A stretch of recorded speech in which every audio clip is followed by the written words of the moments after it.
कहते हैं कि हिंदुस्तान के लड़कों का जब भी दिल टूटता है अक्सर वो गलत रास्तों पे चल पड़ते हैं, जिसकी वजह से उनका करियर हमेशा के लिए ख़राब हो जाता है।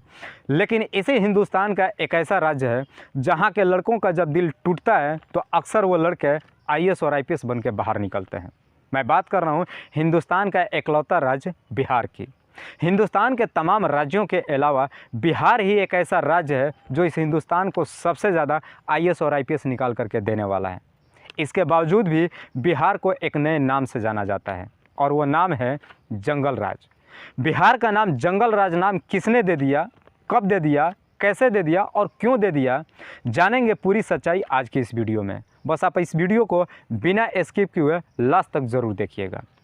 बिहार के पटना के रहने वाले एक कपल, एक लड़का लड़की, दोनों एक दूसरे से बेइंतहा मोहब्बत करते थे।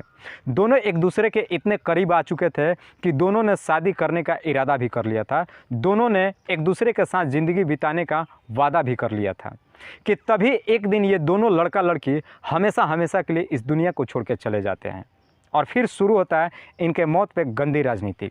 और गंदी राजनीति कुछ इस तरीके से होता है कि इनके मौत की तो गुत्थी नहीं सुलझती है, लेकिन बिहार को एक नया नाम ज़रूर मिल जाता है और वो नाम होता है जंगल राज। कौन थे ये लड़का लड़की, किस वजह से इनकी मौत हो गई और क्या थी इनकी मौत की सच्चाई, पूरी कहानी आज की इस वीडियो में आपको बताने वाला हूँ। बस आप इस वीडियो को लास्ट तक ज़रूर सुनिएगा। नमस्कार, आदाब, मैं हसमुद्दीन और आप देख रहे हैं सफ़र क्राइम तक। आज की जो सच्ची घटना मैं आपको सुनाने वाला हूं, दरअसल ये घटना है बिहार प्रदेश की राजधानी पटना की। पटना की रहने वाली शिल्पी जैन, जो बेहद ही खूबसूरत, लंबी चौड़ी मिस पटना की खिताब भी जीत चुकी थी। शिल्पी जैन पटना के वुमेन कॉलेज से अपनी पढ़ाई भी पूरी की थी। शिल्पी जैन के पिता का नाम उज्ज्वल कुमार जैन, जो एक बहुत बड़े कपड़े की व्यापारी थे। पटना का ही रहने वाला गौतम सिंह, जिसके पिता एक बहुत बड़े एनआरआई डॉक्टर थे। गौतम सिंह के पिता का नाम बीएन सिंह, जो विदेश में अपने पूरे परिवार के साथ रहते थे। गौतम सिंह अकेले पटना में रह करके और अपनी पढ़ाई कर रहा था। गौतम सिंह जो कि पॉलिटिक्स में बहुत ज़्यादा इंटरेस्ट रखता था, बहुत जल्द ही पॉलिटिक्स में उतरने भी वाला था। बात कर रहा हूँ मैं सन 1999 की। उस वक्त मौजूदा सरकार आरजेडी की थी। लालू यादव के नेतृत्व में मौजूदा सरकार में मुख्यमंत्री रबड़ी देवी थी। लालू यादव के साले और रबड़ी देवी के भाई साधु यादव का भी नाम उस वक्त राजनीतिक गलियारों में अच्छा खासा नाम चल रहा था और गौतम सिंह का साधु यादव से काफ़ी नज़दीकियां भी था। गौतम सिंह और शिल्पी जैन दोनों एक दूसरे से बेइंतहा मोहब्बत करते थे। बहुत जल्द ही दोनों शादी भी करने वाले थे। बात कर रहा हूँ मैं 2 जुलाई 1999 की। सुबह के लगभग 10 बजे के आसपास शिल्पी जैन अपने घर से निकलती है कंप्यूटर संस्थान जाने के लिए और एक रिक्शे में बैठती है। जब वो रिक्शे में बैठ करके अपने संस्थान के लिए निकलती है कि अचानक उसके रिक्शे के पास एक कार आकर के रुकती है और उस कार में बैठा एक व्यक्ति शिल्पी जैन से कहता है कि चलो मैं तुम्हें अपने कार में बिठा करके और तुम्हारे कंप्यूटर संस्थान तक छोड़ देता हूँ। जो कार में बैठा व्यक्ति शिल्पी जैन से बातचीत कर रहा था वो कोई और नहीं था बल्कि शिल्पी जैन के बॉयफ्रेंड गौतम सिंह का दोस्त था, जिसे अच्छी तरीके से शिल्पी जैन जानती थी। बिना कुछ सोचे समझे शिल्पी जैन उस गाड़ी में बैठ जाती है और वो व्यक्ति शिल्पी जैन को लेकर के वहाँ से रवाना होता है। लेकिन वो व्यक्ति शिल्पी जैन को उसके कंप्यूटर संस्थान पे ना ले जा करके बल्कि पटना से एक सुनसान जगह, एक फार्म हाउस पे ले करके जाता है, जिस फार्म हाउस का नाम था वाल्मीकि गेट। रास्ते में जब शिल्पी जैन उस व्यक्ति से पूछताछ करती है कि तुम मुझे कहाँ लेकर के जा रहे हो, तो व्यक्ति कहता है कि मैं तुम्हें वाल्मीकि गेस्ट हाउस लेकर के जा रहा हूँ, वहीं पे गौतम सिंह बैठा हुआ है और उसी ने तुम्हें बुलाया है। इसके बाद शिल्पी जैन उस व्यक्ति से कुछ भी पूछताछ नहीं करती है और तसल्ली से उस गाड़ी में बैठ करके वाल्मीकि गेस्ट हाउस पहुँचती है। लेकिन जब सुबह से शाम हो जाती है, शिल्पी जैन जब घर वापस नहीं आती है तो उसके घर परिजनों को चिंता सताने लगती है।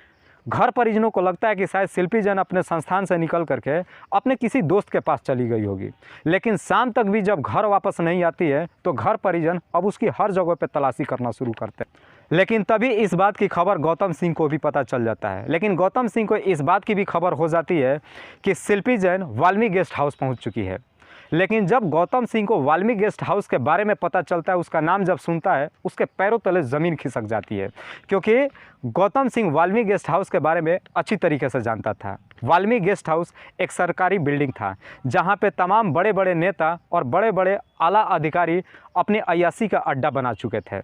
जब इस बिल्डिंग का नाम गौतम सिंह सुनता है वो तुरंत समझ जाता है कि शिल्पी जैन के साथ में ज़रूर कुछ ना कुछ गलत हो जाएगा। वो फ़ौरन अपनी गाड़ी निकालता है और गेस्ट हाउस के लिए रवाना हो जाता है। जब गौतम सिंह गेस्ट हाउस पहुंचता है तो देखता है कि शिल्पी जैन के साथ में कुछ लोग छेड़खानी कर रहे थे। गौतम सिंह तुरंत इसका विरोध करता है और तमाम लोगों को एक धमकी भी देता है कि अगर शिल्पी जैन के साथ में कुछ भी गलत किया तो हम बाहर जा करके इस बात की खबर तमाम लोगों से दे देंगे। इधर शिल्पी जैन के पिता भी पुलिस थाने पहुंच जाते हैं और पुलिस को अपनी बेटी का गुमशुदगी का रिपोर्ट दर्ज करा देते हैं। पुलिस भी पूरी रात शिल्पी जैन की तलाशी करती है। पूरी रात बीत जाता है लेकिन शिल्पी जैन अपने घर वापस नहीं आती है। और अगले दिन 3 जुलाई 1999 को पटना के गांधी मैदान के बगल के एक बिल्डिंग के गैराज में एक कार में 2 लाश मिलती है। लाश भी ऐसे जगह पे मिलती है कि जस्ट उसके बगल में ही पुलिस स्टेशन होता है। पुलिस तुरंत ही वहाँ पहुँचती है और उन दोनों डेड बॉडी की शिनाख्त करती है तो पता चलता है कि वो दोनों कोई और नहीं बल्कि शिल्पी जैन और गौतम सिंह ही थे। गौतम सिंह के शरीर के ऊपरी हिस्से पे कोई कपड़ा नहीं था और शिल्पी जैन के शरीर पे मात्र एक टी शर्ट था और वो टी शर्ट गौतम सिंह का ही था। जब ये खबर बाहर निकल के आती है तो लोगों में और सियासी गलियारों में भौकाल समझ जाता है। तुरंत आधे घंटे के बाद ही साधु यादव भी अपने पूरे समर्थकों के साथ वहाँ पहुँचते हैं तो लोगों के सामने कई सारे सवाल भी खड़ा हो जाता है कि उस गैराज में जो डेड बॉडी पड़ी हुई थी इसकी खबर आखिरकार पुलिस वालों को कैसे पता चली और इसकी खबर साधु यादव को भी कैसे पता चली। पुलिस तुरंत ही आनन फानन में उन दोनों डेड बॉडी को अपने कब्जे में लेती है और पोस्टमार्टम के लिए भेज देती है। इससे पहले कि इनका पोस्टमार्टम रिपोर्ट आए पुलिस तुरंत उस रात को ही एक प्रेस कॉन्फ्रेंस करती है और तुरंत ही इस केस का खुलासा कर देती है। पुलिस कहती है कि दरअसल इन दोनों ने आत्महत्या करी है। इससे पहले कि गौतम सिंह का पूरा परिवार विदेश से चल करके गौतम सिंह के पास पहुँचे, उनको पहुँचने से पहले ही उसी रात पुलिस वालों ने गौतम सिंह की आखिरी विदाई भी कर दिया। ऐसा लग रहा था कि पुलिस वाले किसी को बचाने के लिए, इस केस को रफा दफा करने के लिए बहुत जल्दी में अपना स्टेप उठा रहे थे। तब तक इधर इन दोनों का पोस्टमार्टम रिपोर्ट आ जाता है। लेकिन जब इनका पोस्टमार्टम रिपोर्ट आता है तो एक बड़ा ही चौंकाने वाला खुलासा होता है। दरअसल शिल्पी जैन के पोस्टमार्टम रिपोर्ट से ये साफ पता चल जाता है कि शिल्पी जैन के साथ में दुष्कर्म किया गया था। शिल्पी जैन के शरीर पे जो वीर थे, जब उसका सैंपल लिया जाता है तो पोस्टमार्टम रिपोर्ट से ये साफ पता चल जाता है कि शिल्पी जैन के साथ में एक ने नहीं बल्कि एक से ज़्यादा लोगों ने संबंध बनाया था। प्लस साथ ही साथ इनके शरीर पे कई सारे खरोच के निशान भी थे। प्लस इनके शरीर पे जूते से मारे जाने के भी निशान बताया जाता है। जब ये खबर लोगों के सामने पहुंचता है, लोग जब इस तरह की खबर सुनते हैं तुरंत ही लोग अपने घरों से निकलना शुरू करते हैं और रोड पे आकर के रोड जाम शुरू कर देते हैं और सरकार के विरोध में नारे लगाना शुरू करते हैं। जब इस तरह का माहौल विपक्ष की पार्टियाँ देखती है तो भला वो अपना मौका कैसे गंवाएं। विपक्ष की पार्टियाँ भी लोगों के साथ में मिल करके और सरकार को चारों तरफ से घेरना शुरू करती है और सबसे ज़्यादा दबाव साधु यादव के ऊपर देना शुरू कर देती है। विपक्ष पार्टियों का कहना था कि इस केस में साधु यादव का जरूर कोई ना कोई रोल है और फिर मौजूदा सरकार के ऊपर कुछ इस तरीके से लोगों का और विपक्ष पार्टियों का दबाव होता है कि आखिरकार मजबूर होकर के मौजूदा सरकार के मुख्यमंत्री राबड़ी देवी एक फ़ैसला लेती है और फिर इस फैसले के तहत इस केस को सीबीआई के हवाले कर देती है और फिर इसके बाद सीबीआई इस पे लगभग 4.5 सालों तक काम करती है। इस केस पे काम करते वक्त सीबीआई भी साधु यादव से उसका ब्लड का सैंपल मांगती है ताकि उसके डीएनए से मिला करके चेक किया जाए, लेकिन साधु यादव साफ अपना ब्लड देने से मना कर देते हैं और लगभग 4.5 सालों के बाद आखिरकार सीबीआई अपना रिपोर्ट अदालत के सामने पेश करती है। लेकिन जब सीबीआई भी अपना रिपोर्ट अदालत के सामने पेश करती है तो उनका भी रिपोर्ट पुलिस वालों से कुछ अलग नहीं होता है। सीबीआई भी कहती है कि दरअसल इन दोनों ने जहर खा करके आत्महत्या कर ली है। जब लोग पूछते हैं कि उसके शरीर पे जो निशान थे तो सीबीआई कहती है कि उनके शरीर पे जो निशान थे दरअसल इनके डेड बॉडी को उठाते वक्त पसीने जो गिरे थे वही पसीने सूखने के निशान थे। लेकिन जब सीबीआई इस तरह की रिपोर्ट अदालत के सामने रखती है तो इस रिपोर्ट से शिल्पी जैन के घर परिवार वाले सहमत नहीं होते हैं और फिर शिल्पी जैन के एक भाई प्रशांत जैन इस केस को अगली ऊपरी अदालत में ले जाने की तैयारी शुरू कर देता है। लेकिन जैसे ही प्रशांत जैन इस केस को ऊपरी अदालत में ले जाने की तैयारी करता है कि अचानक एक दिन प्रशांत जैन के उसी के घर के नीचे से उसकी अपहरण हो जाती है और जब उसके घर के बगल में पुलिस स्टेशन भी होता है। लेकिन 2 दिन के बाद अचानक प्रशांत जैन घर भी वापस आ जाता है। लेकिन जब वापस 2 दिन के बाद घर आता है तो प्रशांत जैन ना तो शिल्पी जैन का नाम लेता है और ना ही इस केस के बारे में कोई जिक्र करता है।